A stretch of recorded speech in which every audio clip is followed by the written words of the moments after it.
I'm marrying your best friend. I haven't filed my marriage with you, and there's no division of property. Guess what? I got myself a high-earning banker husband. In front of me, my husband and my best friend were laughing triumphantly.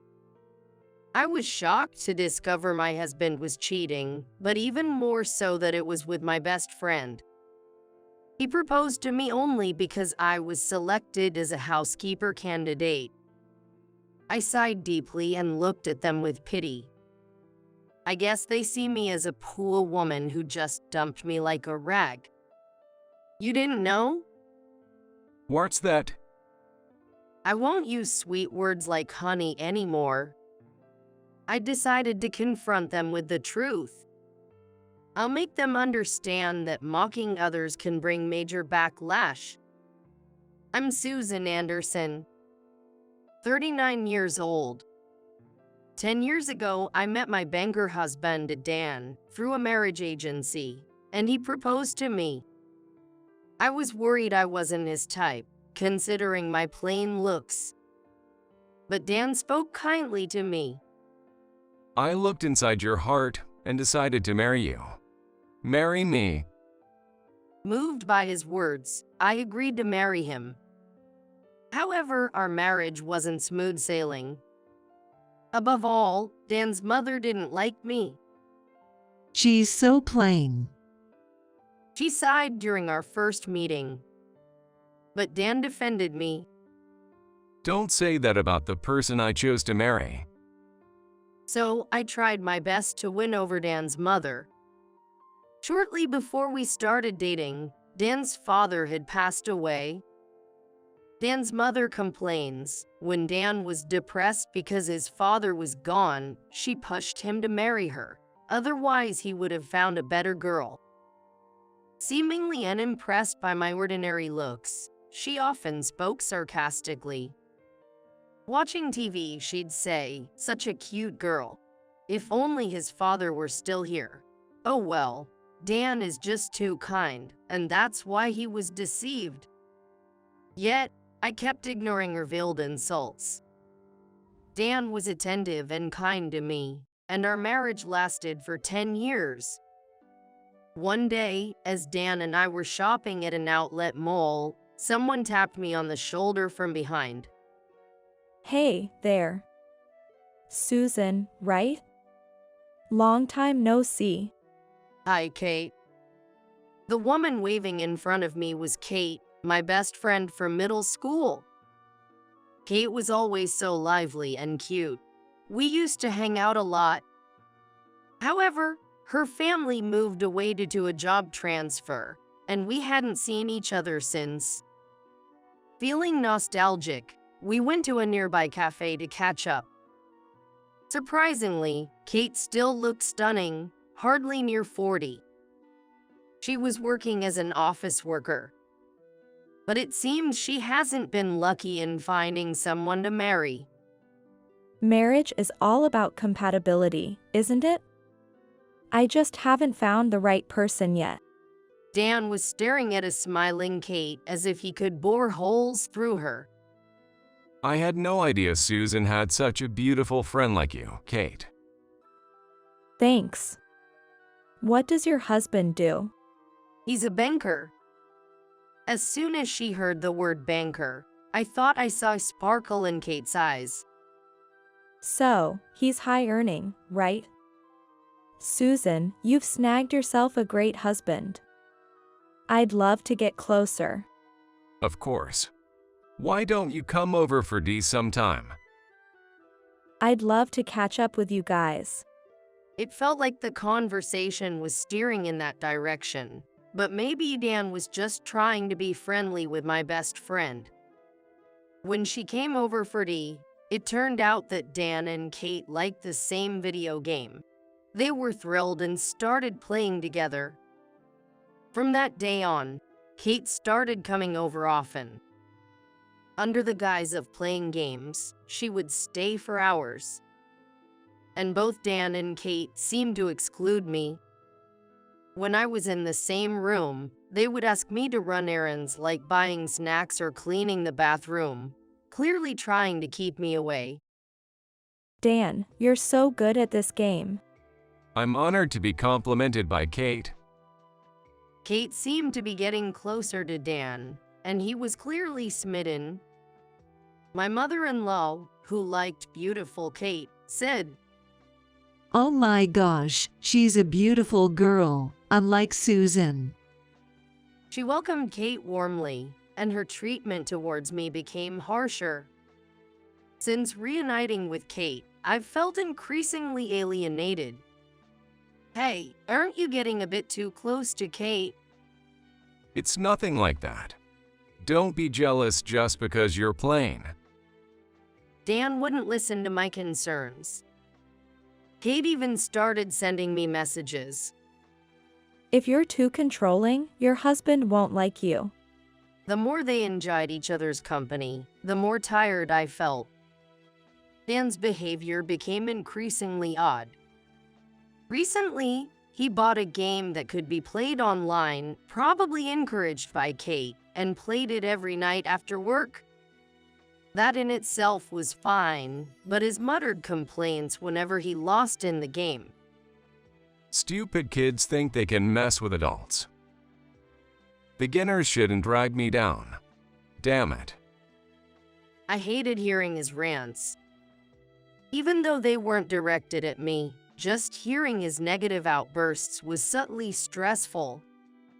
He never lashed out at me or took his frustrations out on physical objects. Still, whenever Dan started his tirades, I'd escape to the next room and put on headphones to listen to music. It was a way to cope, but it was draining to deal with day after day. Why does Dan spend so many hours every day on such infuriating games? However, it seems he's in a good mood when Kate logs in and plays with him. I shouldn't mind my best friend getting along with my husband, but I felt uneasy inside. Additionally, a younger colleague at his bank starting to get recognition for landing big contracts seemed to be accelerating Dan's irritation. Whenever I heard Dan complaining about his bank, I would nod along and say, I see, that sounds tough. I'm not familiar with the banking profession, and any misguided advice could upset him. Don't talk like you know it all. But he wouldn't do the same for me. When I consulted him about a mistake I made, Everyone is so useless. he snorted disdainfully as if looking down on me. It seemed he had no intention of offering me comforting words. Feeling this, I focused on Dan and remained silent for a while. He looked uncomfortable and went to the bedroom. From then on, our relationship gradually worsened. He even began to criticize the meals I made for him. Chowder and boiled vegetables again. I don't want to eat this country-style food. Don't say that. You're already not getting enough vegetables as it is. I don't want to eat old lady food. I'm going out to eat. As the distance between us grew, so did Dan's frequency of contacting Kate. He seemed to be going out fruity with Kate often, and I found it unpleasant. Hey, are you going to see Kate again? You're married, you should think a little. What's that supposed to mean? Are you imagining our suspicious relationship? Trying to stop him only made his mood worse. It's just game advice between friends, it's fine. Kate said that, trying to reassure me, but my anxiety only grew inside. Dan remained arrogantly dismissive of my concerns. Somehow, he started speaking ill of others loud enough for people to hear. Once, we went to a diner for a limited-time steak special, and there was a father with 2 kids sitting next to us. The kids were genuinely adorable and friendly, greeting us with smiles, creating a warm atmosphere in the diner. While I was ordering, Dan seemed to be listening to the family next us and started mocking them to me. Looks like he's a single father. Probably can't expect him to earn much. Hey, what are you suddenly talking about? Maybe his wife ran off. He still wears a ring, probably still hung up on her. A meanness was evident on Dan's face. Was he always like this? You shouldn't say things like that so thoughtlessly. Everyone has their circumstances. It seemed that my quiet admonition angered him. Next, Dan turned to speak to the children. Is your mom not around? That's sad. The father smiled wryly in response. She passed away last year due to illness. Sorry to bring up such a gloomy topic. I thought she'd left him. It's boring. I'm getting out of here before his bad luck rubs off.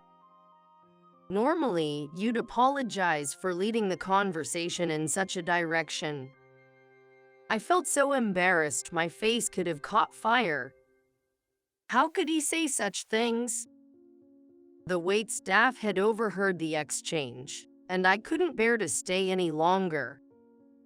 After apologizing to the family, we left the restaurant as Dan wished. Fortunately, we had just ordered, so the food hadn't been made yet, and we could cancel it. When we got home, I confronted Dan. Why would you say something like that? Didn't you think that was rude? But it's the truth. Are you on the side of such a poor father? Or are you having an affair with him? I was shocked by Dan's outrageous accusation. He had never been like this before. I was beginning to lose any vision of a future living with Dan. And as if things couldn't get worse, my mother-in-law, Nancy, slipped on a riverbank during her walk and broke her leg. The surgery was successful, but she had to do her rehabilitation at home. I was supposed to take care of my mother-in-law, but she behaved inappropriately toward me, her caregiver. Hurry up with the meal. You're such a slow, Susan. Nancy, walking to the living room can also be part of your rehab. Oh my, are you trying to make a frail old woman walk? What a monstrous. Nancy was immovable and always complained to Dan about me, which led to me being scolded by him when he got home. Hey, Mom can't move right now. Aren't you being heartless? But the doctor said she needs to move or her legs will stiffen up. I don't want excuses. Just remember, if anything happens to Mom, I won't forgive you. Dan, who should be the one helping, did nothing. Honestly, taking care of his mother alone was a huge burden for me. Dan started staying away from home more, using work as an excuse, saying my exhausted appearance was depressing. Even when I talked to Kate about it, You really need to take good care of Dan's mom. That's his wife's duty, right? she said that, taking Dan's side. My mental stress kept building up. After 6 months, I had lost 44 pounds due to the stress of caring for my mother-in-law. Thanks to my care, my mother-in-law was able to walk a little around the neighborhood. I was originally a bit overweight, but I had quickly dropped below average. The weight loss wasn't intentional, and with the added stress and lack of sleep, I looked more gaunt than thin. One holiday, I looked in the mirror and realized I needed to do something about my miserable condition. After taking care of Nancy for 6 months, I lost 44 pounds. So, I need new clothes because mine don't fit anymore. Could you look after Nancy next Saturday while I go shopping? You're always home. Any clothes should be fine. You're not planning to cheat while leaving Mom with me, right? You should be thanking her for your improved figure. I was speechless. Despite caring for his mother and managing all the household chores for 2 months, He objected even to me spending just one day to buy new clothes and get my overgrown hair cut. What am I to him? Am I supposed to feel this miserable without a single word of sympathy? With that thought, tears began to well up, and I started crying. Dan looked thoroughly disgusted and offered no comfort. Stop it. You're making me sick. I'm leaving now. With that, he left the room. And then, unbelievably, he came back with Kate. Kate was hanging on Dan's arm, looking down at me. Their behavior was clearly not just friendly. Then Dan dropped a bombshell. I'm marrying your best friend. I haven't filed my marriage with you. And there's no division of property. Dan raised his chin with a triumphant look, and Kate, That's right. I've snagged the high-earning banker husband. she looked pleased with herself. I was shocked that Dan was cheating, but even more so that it was with Kate, who was supposed to be my best friend. Obviously, Kate had cozied up to Dan to snag the banker. Kate kept showering Dan with flattering words to win his favor. Dan, you're so good at games. It's even cooler when you totally beat those selfish kids. With your background, nobody can talk down to you. Encouraged by her flattery, Dan became even more arrogant. And while Dan was away, Kate would cook his favorite dishes, winning him over completely. I had been puzzled by Dan's recent change, but now it all made sense. What do you mean we haven't filed for marriage? Well, honestly, I only lived with you to have someone take care of the house and my mom. If a good woman shows up, I can switch right away. I have no marriage history and no division of property in divorce. Dan seemed amused by his own cunning. I actually wanted to kick you out as soon as I met Kate, but then Mom's accident happened, and I let you stay. But since you've defied me this much, maybe it's time for you to leave. You haven't registered your marriage, so we're a first marriage couple, and we don't have to waste money on you, like property division. Dan's really smart. It turns out Dan never filed our marriage certificate after our wedding ceremony. I'll handle the marriage registration. I was foolish to believe his word. After an argument with me, Dan filed a marriage registration with Kate. Naturally, since he hadn't registered our marriage, they easily became husband and wife. Kate decided to quit her job because of her marriage to Dan. Dan, flaunting it, took out the marriage certificate he had filled out 10 years ago and tore it up in front of me. Kate, why did you betray me? We were best friends, right? Oh, honestly, you were just a foil. Someone like Dan, with his high income, is too good for someone like you. It's hard to find good men through dating services. It seems I deserved someone better after all. So, please leave. I'm starting a real married life now. So, it was only me who thought we were best friends. A quiet laugh rose from the back of my throat. Finally figured out the reality, right? So, what are you going to do? You hardly have any money. Are you going to become homeless or live in a hostel? Oh, how pitiful. Well, it was an inappropriate marriage for you anyway. I sighed deeply and looked at them with pity. You didn't know? What's that? I won't use such endearing terms as honey anymore. I decided to tell the two ecstatic people my truth. I have assets worth $1 million, so I don't need to worry about my livelihood. Hey, it looks like you finally lost your mind. Dan burst out laughing, thinking it was just sour grapes. It's understandable, given what they thought of me up to now. I'm not crazy. And I knew you hadn't filed the marriage certificate. What? One day, while I was taking care of his mother and Dan wasn't around, I cleaned his room. Then, in the back of the closet, I found something like a wooden safe.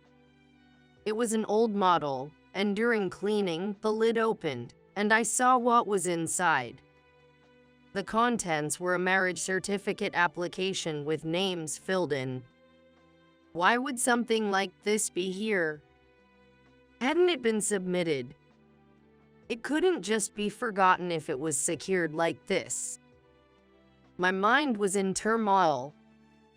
I couldn't confront Dan easily, and I didn't want to arouse suspicion, so I put the marriage certificate back where I found it.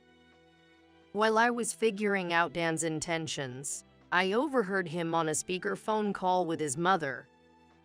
So, how are things going with her? Yeah, I'll be getting rid of that wife soon. Yay, you're smart. And to think she didn't realize the marriage wasn't filed. It's a good thing too, since our valuable assets won't go to such a wife. I couldn't believe it. I had married Dan because I loved him, but he never intended to actually marry me. Using taking care of mom as an excuse. Her hair's a mess, full of age spots, glasses, and no makeup. Honestly, her appearance has gotten even worse. She is not fit to be my wife. Hearing those words from Dan chilled me to the bone. The voice coming from the speaker was too cold. This explained the mystery of the marriage certification found in the safe. I realized I was going to be discarded after being broken. With that thought, I bought a used computer and started improving my skills to become independent. While caring for his mother, I spent most of my time at home working on the computer. I bought programming books at the bookstore, read them thoroughly, and put them into practice. Soon, my desk was surrounded by books on programming languages. It seems I had a good affinity with computer programming languages like Java and C++, as I had progressed to developing apps. As I learned marketing techniques on social media and released several one-off games, they hit it off and started generating revenue. When I timely posted video tutorials on these games, ad revenue started rolling in too. Thanks to this, I began receiving programming contracts from companies. As my income exceeded the limits of a sole proprietorship, I formed a company under my name and managed the finances through it. App development doesn't stop at launch. They need maintenance and frequent updates, and handling these meticulously has been well received. Even while being heavily tasked by my mother-in-law, I had a goal and managed to persevere. I used online banking for managing my savings, so I rarely needed to visit the bank in person. I had requested the bank employees not to disclose my earnings to Dan, so he had no idea about the money I was making. I had enough money to leave this house and stand on my own. And half a year later, I faced the revelation about the unsubmitted marriage certificate from Dan. At this point, Dan was at a loss for words. Jeez. I didn't know about any of this. I didn't tell you, but after how you've treated me, I can't consider your feelings anymore. Maybe I'll talk to the bank about pulling my money out all at once. Wait. If you do that, I'll get in trouble. Dan tried to plead with me, but my heart was no longer with him. So, you hid the fact that you were making so much money to deceive me. I'll sue you. It's so unfair that you have all that money. I was practically taking care of your husband, so give me my share. Both seem to have lost all common sense with their audacious attitudes. Your jokes are too much. Also, Dan, you and I were strangers to begin with. Even if we were in a common law marriage, your actions are all written down in my diary, and I've recorded this conversation on my phone. You can't touch my assets. With that, I picked up my bags I had prepared in advance and left the house, ignoring their clamor behind me. Afterward, I received numerous phone calls from Dan, a mixture of cajoling and pleading. Hey, you were trying to prove yourself to me, right? With that money, we could manage it more effectively together, right? My best friend looked down on me. Hey, since you're so plain, you tried hard. But give me $1 million as our wedding gift. I want this new designer bag. And from my mother-in-law, constantly pressing me. What do you mean you've been earning money? I didn't know a thing. Pay me $100,000 as compensation for your lies. Listening to them was utterly exhausting. Please do the household chores yourself from now on. I won't assist you. According to you, I'm a woman who exploits men's weaknesses, so it's better if we cut ties, right? What are you saying? Such a disrespectful, Susan. I'm no longer your daughter-in-law, and I'm stopping my contributions to the household expenses. You'll just have to manage somehow. Good luck.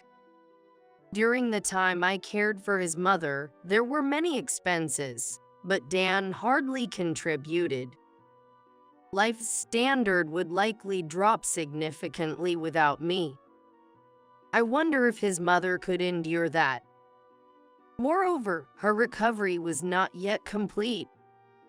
Dan never even came to the hospital, so he probably doesn't know that his mother's muscle strength has declined considerably, and if she doesn't move enough, she could become bedridden. I encouraged her and persuaded her to walk as much as possible, but knowing her tendency to be lazy, Dan probably wouldn't bother, and Kate definitely won't help. Nancy needs to walk as much as possible. If she can't walk anymore, don't blame me. Is that a threat? Thanks to you, Mom is good. Appreciate it. I was mocked like this during the divorce. Dan probably thought it was just my sour grapes.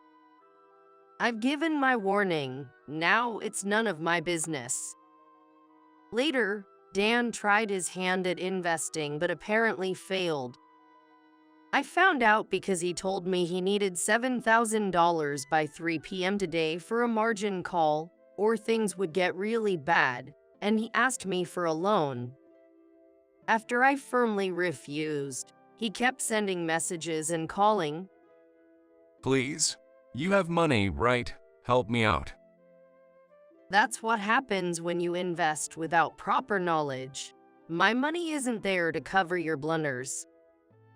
If you can make $1 million, I can too. There's no way I can turn. It's astonishing how low he regarded me. I don't want to be mentally exhausted from any more involvement with Dan. I was determined to firmly reject Dan's demands as impossible. At least lend me some money. I'll do it right this time. No, there's no guarantee I'll get it back, and I don't want any more to do with you. Don't be ridiculous. Acting all high and mighty just because you're Susan. Frustrated by his yelling and emotional manipulation, I hung up in disbelief. I started recording partway through and consulted the police. It's not uncommon for ex-spouses to be financially desperate and persistently involved. We'll step up patrols just in case.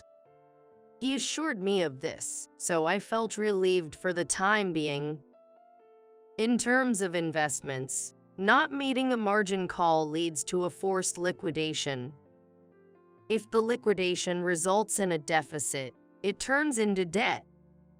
Sometimes, if the market continues to fall, it might be better to allow forced liquidation rather than meet the margin call, which would increase the debt if things worsen.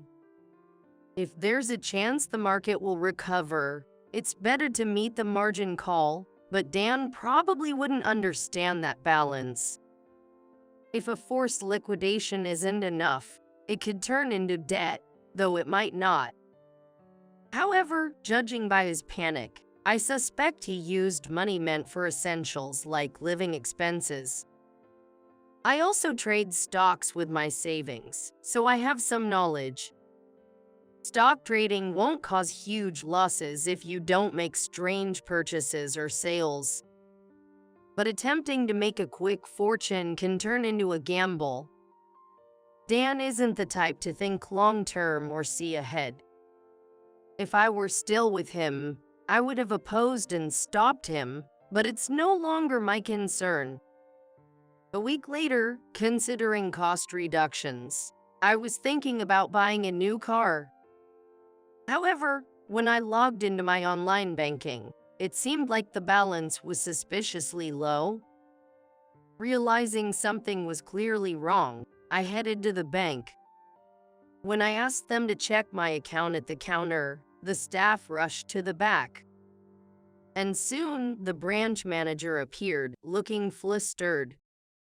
Susan, I'm terribly sorry, but upon verification, The branch manager said, wiping sweat from his forehead, it appears that Dan has made unauthorized access to your online banking and transferred funds from your account to his own. Dan, having access to the account information, probably did this to cover his investment losses. He should know such actions would not go unpunished as a bank employee. The branch manager called Dan, who showed up with a sullen attitude. Come on, that money is mine as your husband, right? The fact that you've been hiding it is what's really wrong. So I confiscated it. Any complaints? You and I were never legally married. Don't start with convenient claims now. We're complete strangers. This is a crime of embezzlement of a customer's money. What are you saying? Getting all high and mighty. Branch manager, don't listen to her. It was just alimony from the divorce. The branch manager's angry voice echoed in the reception room. what are you even saying? Don't you think that's outrageous? What? Did I really do something that bad? After Dan's egregious remarks towards me, a customer, the branch manager scolded him. Naturally, it couldn't be hidden any longer, and they had to call the police. That's when Dan finally began to panic. The police. Why? I've been working hard for this bank. You can't just do something like this and expect to get away with it. The shouting continued in the reception room, and ultimately Dan was taken away by the police. Since Dan's assets couldn't cover the full amount, the bank agreed to cover part of the repayment. The incident was significant enough to be reported in the local newspaper, resulting in Dan losing his job.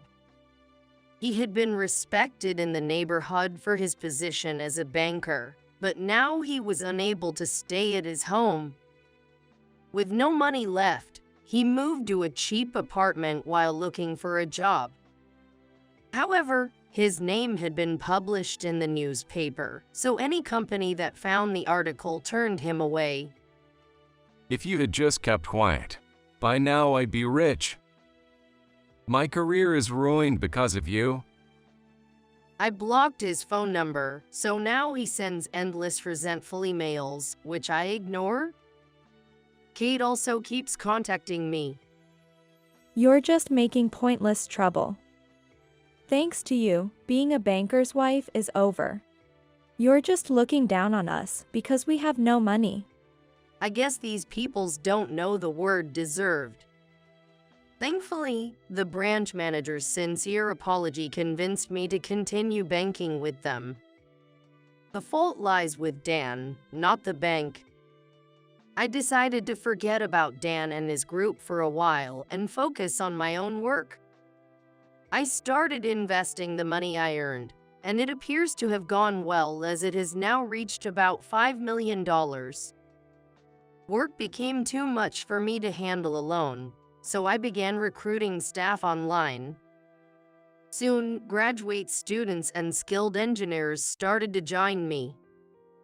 Among them was a single father I recognized. The same man Dan had once ridiculed at the diner. He had started engineering from home so he could take care of his children. I'm still no substitute for their mother, but I don't want my children to feel deprived. I apologized for Dan's past rudeness. He forgave me, saying that those words had spurred him on even more, but at the time, I was so embarrassed I could have died of shame. While busy managing my company, I unexpectedly ran into Dan as I was returning from a client meeting. He had changed so much that I didn't recognize him at first. He fell to his knees in the middle of the street when he saw me. Susan? Is that you, Susan? Please, I need to talk. Stop it, not here.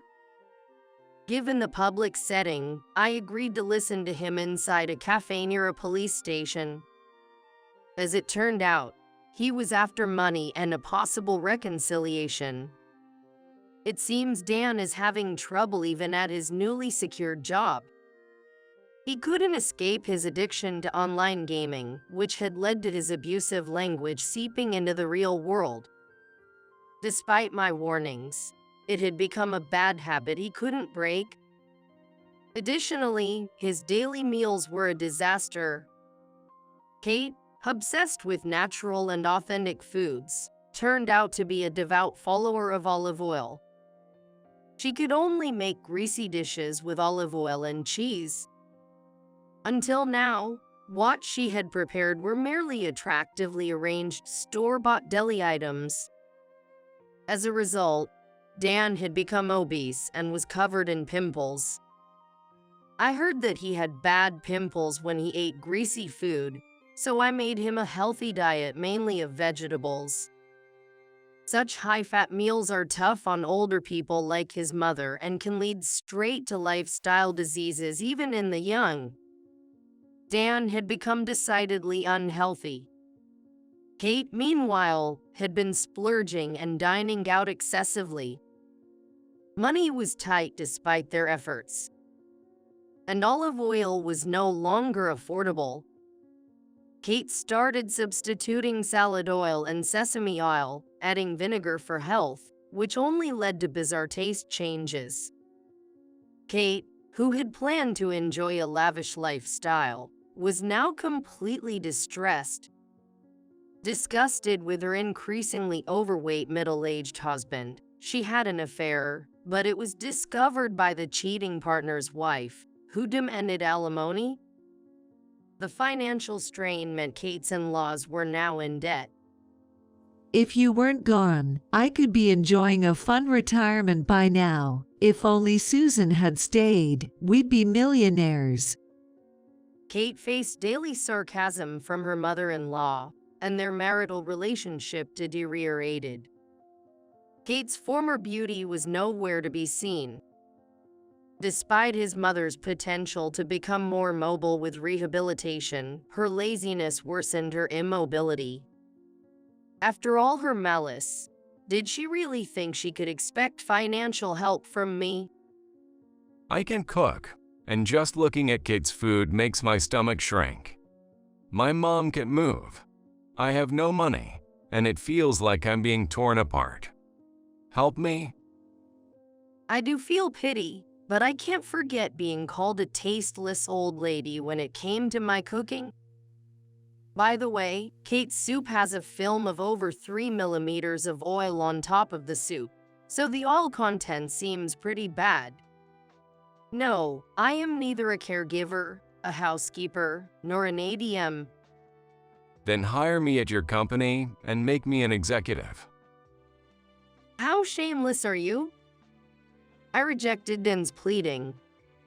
Who would want to return to such a hell? Dan looked desperate.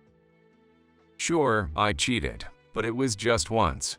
And if you round it down, that makes 0. So, I haven't cheated at all. Let's be husband and wife again. I'll dump her. But obviously, someone who fakes submitting a marriage certificate speaks differently. I ignored Dan and left the cafe. Then, Dan started trembling and having convulsions. If I still cared about him, I might have panicked and called for an ambulance. But looking at him more coldly, I saw him saying it's painful, while sneakily glancing over at me. I was so appalled I couldn't say anything. When I walked outside, he hurried after me but retreated when I entered a police station. I had recorded our conversation just in case and sent it to Kate. He said let's be husband and wife again, but we were never married to begin with, and now your husband is contacting me. What? That bastard. He's betraying me. Despite her own infidelity, Kate was absurd in her own right. It seems the relationship between Kate and Dan, newlyweds, had quickly soured.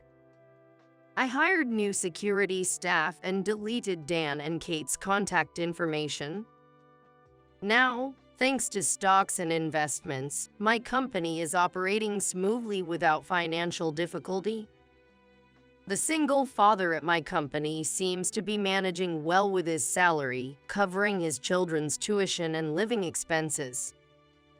Although I'm busy with work, I'm living a much more fulfilled life than when I was with Dan. Susan, I need you to look at this program. Okay, I'm coming.